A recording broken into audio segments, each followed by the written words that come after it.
Okay, our final talk today in today's session is from Mark Moeller from Cornell, and he's going to talk about KATch, the fast symbolic verifier for NetKAT. Okay, thank you, Steve. So in networking, a policy in place at each switch is what determines what to do with a packet when it comes in. In particular, based on the fields in the packet, we could filter the packet, which is to say drop it, or update one of the fields, and ultimately make the decision of where to forward the packet onto the next host. And if we zoom out and view the policy across the entire network as just a program that takes packets as input, then it produces traces of packets as the output. So we could ask some verification questions about this program. In particular, for a given policy, can host 1 reach host 3, say, or can all the hosts reach all the other hosts? Let's say I have a client that I want to give a slice of the network to, and I want to make sure that the different client slices remain isolated, that is to say they can't interfere with each other. I might want to verify that as well. So we can answer a number of these questions with a number of techniques, but we're going to focus on reachability for now. And one appealing way to answer these questions is NetKAT, which appeared in Popple 10 years ago. And here's the language. It's pretty small. If you're not familiar with cleaning algebras with tests, that's the underlying theory that NetKAT is based on. It's mostly just regular expressions with some additional features to reason about networking. So in this case, these tests here are how you would filter packets, as I said, and then the assignment there would be how you modify packets. It's also how we model the forwarding behavior. I'm not going to talk about dupe, which is just about how we keep track of the traces that we're building up as we go. That's elided from the rest of the talk. But as you can see, basically everything else is regular expressions.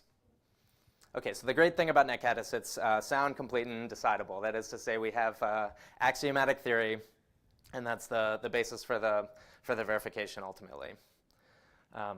To do an actual verification of a networking query, we convert both the program and the specification to automata, and then the verification itself amounts to computing equivalents of those two automata. Okay, unfortunately, in the past it hasn't worked all that well in terms of the speed compared to other techniques. So before we started this work, the currently available version of this NetKAT decision procedure was a tool called Frenetic. That's the blue dots here. And the state of the art in network verification is much, much faster. So here's a tool called APKeep. It's based on a line of work called atomic predicates. And just to orient you, because it's a log-log plot, the highlighted line there is 1 second. And then the frenetic implementation is timing out at around 5 minutes for many of the examples. These are all of the topologies in the Internet Topology Zoo, which is a database of topologies, and we've overlaid routing policies on top of them, and we're doing reachability of every pair of nodes in each of these queries. By the way, the size of that's the size of the policy. The furthest one out there on the right is called Kentucky Data Link. It happens to have 754 nodes. Okay, so that was the problem we wanted to tackle, is that the performance of NetKAT was limited in practice, and we've introduced some improvements here to speed things up significantly, but also make the verification queries more expressive. So first and foremost, we brought symbolic packets and the associated techniques to make this much faster. We've extended the NetKAT language to make the verification queries themselves more expressive and unlock additional performance. And then actually we're able to give symbolic counterexamples as a result. Okay, and indeed, we were able to catch up to the APKeep here. So the green diamonds here are where we're headed, and then I'll explain the orange diamonds as well. But just to take a step back, I want to explain why NetKAT was hard to decide to do decisions in the first place. And I want to run through an example here, but these are two NetKAT automata, so it's not quite as easy as determining the equivalence of finite automata. What they look like is these double arrows coming out of them are essentially the analog of accept or reject states. But in addition to the state space, I also have to grapple with the packet space of all the packets that can appear in the network. So what I'm looking at down here at the bottom are essentially predicates that are also allowed to filter and modify packets. And the transition is allowed to filter and modify packets as well. So to run through an example, if I start with a packet with just 2 fields and 2 values, the automaton on the left always drops this packet. Okay, and I just need to verify that that same behavior happens to the automaton on the right. So start with a packet, and then I have to sort of move across this transition, and the plus is a non-deterministic choice there. So because I passed the filter on the left, I can just copy the packet and now consider the same packet on this other state. The dot is a conjunction, and so in this case, because f is 0, then I don't pass the filter that checks as f is not 0, and I end up dropping the packet that way. But again, this was only one side of the non-deterministic choice, so I could optionally also just assign g to 1 and consider the packet that results over there. But in that case, I'm dropped because I checked that g is not 1. Okay, great. I've still only verified that one packet has the same behavior on both automata. So I have to start over again with a new packet where f is 1 and g is 0 now. Again, that's always dropped. On the right-hand side, I don't pass the filter on the left this time, so I have to set g to 1. And the resulting packet there, again, is dropped for the same reason. Okay, and now I'm iterating through the whole packet space. And the important point to note here is not for the, of course, 2-field, 2-value example, but the packet space can get large with the bit width of the header, right? That's exponential. Okay, so there's the performance again, and I'm being slightly unfair to frenetic because what frenetic's doing is a little bit better than what I showed you, but that's the right intuition for why it's so much slower. Okay, so we introduced symbolic techniques to speed this whole process up, and I want to go back to the example and start to blend in the techniques that we're going to use to make this faster. Okay, so first and foremost, binary decision diagrams are a popular and sort of hero of these types of analyses. And the idea is I'm going to represent a whole set of packets. In this case, off to the left, I have the set of packets for which f is 0. That can just be represented by this BDD that basically is a decision tree. So you ask, is f 0? If so, then yes, you got to the true block. That means you're in the set. If it wasn't, then you weren't. Okay, so to redo the analysis we just did on this automaton, we start with a symbolic representation of all the packets and push through this transition, computing the BDD that is all of the packets that could result from starting from anywhere in the universe of packets and getting through this transition. And actually, if you look at it, it makes sense, right? If f is equal to 0, then I'm definitely in the set, right? Because I could have passed the filter on the left. And otherwise, if f wasn't 0, then we know g has to be 1. Okay, and so that's the correct set of packets that could have passed that transition. But then it's easy to check that none of those would pass the guard at the bottom. Okay, so I've just redone all the work that we did before with by iterating the packet space, now with one pass through using symbolic packets. Now through all of this, the thing that I hand waved just now was how am I representing these transitions to make those symbolic updates to those packets. And this really becomes the crux of the issue for us. And this was deciding the representation for this and doing this computation was really the trickiest part of this work. Okay, so again, I'm going to take inspiration from BDDs, but it needs to be more complicated because now I'm representing sort of a whole relation on packets. That is the whole space of updates that are expressible within NetKAT. Okay, so I'm representing this transition shown with a symbolic packet program. I call it an SPP. And here there are going to be two cases based on whether f is equal to 0 or not. So the first part looks just like the BDD for a symbolic packet. But then the point is I have a assignment layer.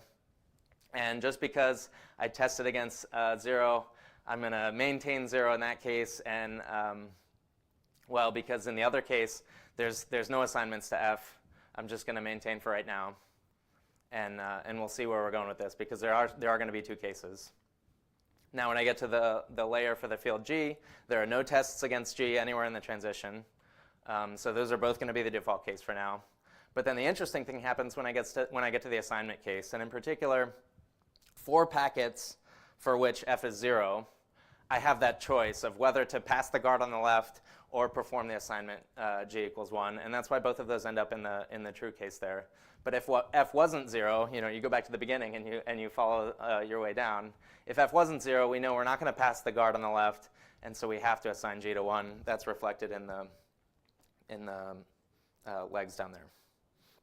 Okay, and the real punchline of SPPs was that we were able to come up with a way not only to represent the transitions like this, but actually that they're canonical. And by that I mean, even though there may be many ways that the transition could appear in the source NetKAT program, they ultimately are guaranteed if they have if a transition is semantically the same as another one, then it has the same SPP representation. And this ends up being a huge performance win for us in the implementation because we can hash cons and recognize the equality of anything once it's been canonicalized.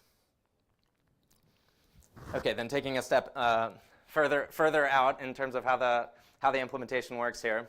This slide is just giving you 2 examples of SPPs, P and Q.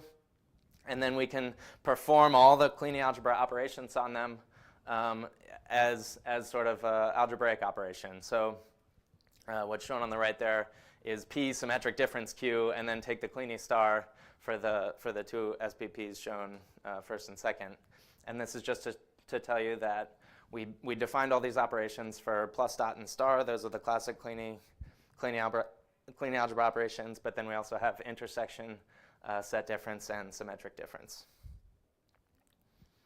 Okay, taking one further step back, we would build from the original NetKAT program and the specification an automaton that looks like this, where the transitions and actually the output functions are all labeled by underlying SPPs. And as a result, the construction of these automata themselves are based on those underlying SPP operations. So that was kind of the core of everything. And we get this result that the automata are also closed under plus dot and star. And again, the set difference, intersection, and symmetric difference. And as a result, the key to answering the equivalence queries that were the original verification goals, if I have an equivalence query P equals Q, I can answer that by computing the automaton for P symmetric difference Q and just testing if it's empty or not. If it is empty, then they were equal, and the query has been verified.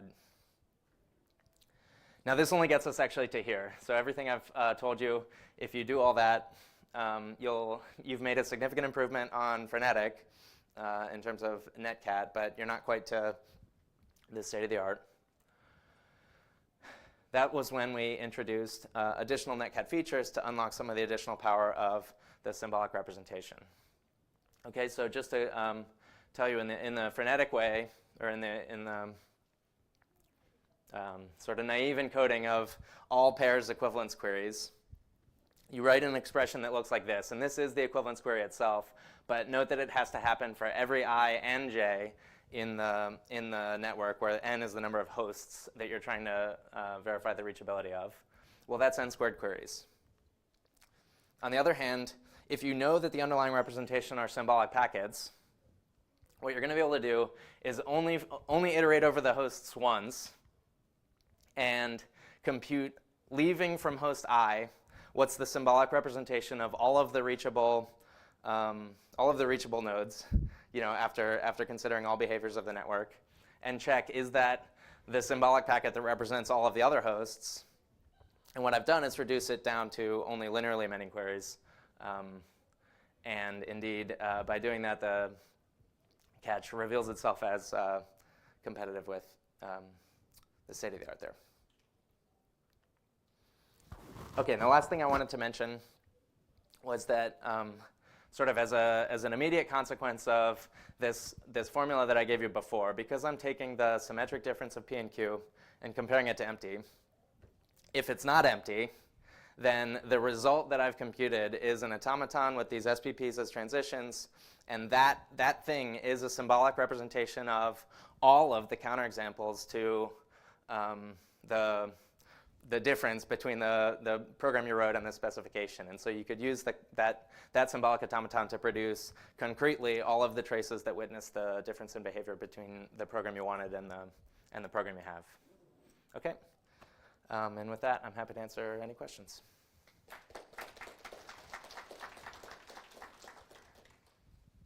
we have any questions?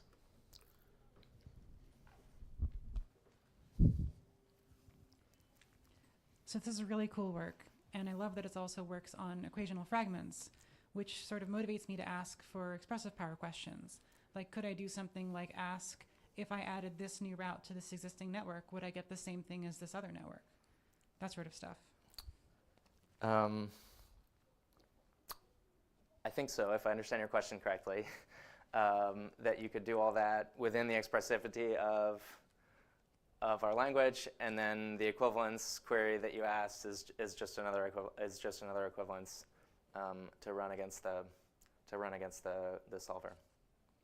I'm not sure if I understood. Yeah, that was about what I was asking. And can you also do inequivalence? Can I say whether this network is contained within the other one? Containment, yes, because of the fact that subsets in KAT is just, A is equal to A plus B. That because every inequality in KAT is actually just also an equality, you can run that as your verification. And yes, you can do disequality, I guess, just to be clear as well. Yeah. Cool. Yep. Very nice talk. So I noticed that your previous two slides is that you talk about if you have a loop to check the equality of them, so you can save the computation using your new extend the syntax, new extend the semantics. So I'm curious about, can you do one more step? For example, here is a loop, right? So you can try the symbolic version of the loop. Maybe that is the universal quantified I. Can you do it? Or do you think that is possible? I see. You're saying instead of starting at a single switch, start with a symbolic packet that represents any starting point. Yeah. So we can phrase it this way, but I'm concerned the meaning is different because now you're just checking that each host is reachable from some starting point. And to get the universal quantifier the way you wanted there, I don't think that works. I think you have to do this, but I might have to think about it a little more offline. Yeah. Okay. Cool. Yeah. All right, thank you, Mark. Great talk. Let's thank all the speakers in this session, and there's time for a break now.